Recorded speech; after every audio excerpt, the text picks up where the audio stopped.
Hello everyone, my name is Jiya Yadav, student of class 6th A। मैं रोज़ happiness की class लेता हूँ, जिसमें हमें कहानियों के द्वारा बहुत अच्छी अच्छी बातें बताई जाती हैं। उन्हीं में से एक कहानी आज मैं आपको सुनाने जा रहा हूँ।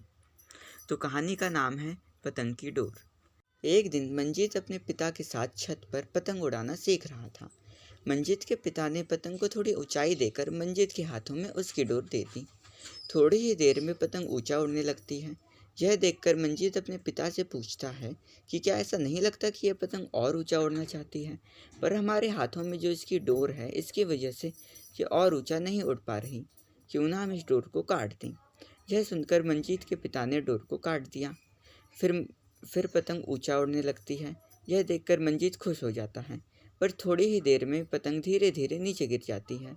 यह देखकर मंजीत बहुत उदास हो जाता है।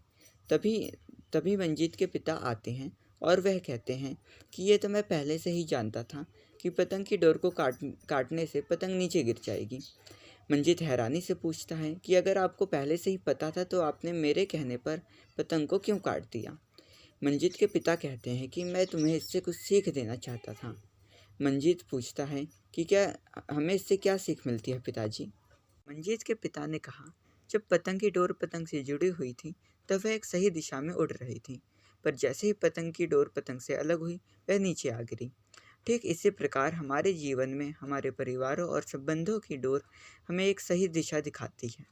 जब हम कोई गलत कार्य करते हैं तो यही संबंधों की डोर हमें सही दिशा दिखाती है, और जब हम कोई सही कार्य करते हैं तो यही संबंधों की डोर हमें सफलता की ओर ले जाती है। हमें इस कहानी से ये शिक्षा मिलती है कि परिवार और संबंधों का होना हमारे जीवन में कितना ज़रूरी है। अगर परिवार और संबंध हमारे जीवन में ना हो तो हम उस पतंग की तरह नीचे आ गिरेंगे। परिवार और संबंध हमें बांधते नहीं, बल्कि सफलताओं की ओर ले जाते हैं। धन्यवाद।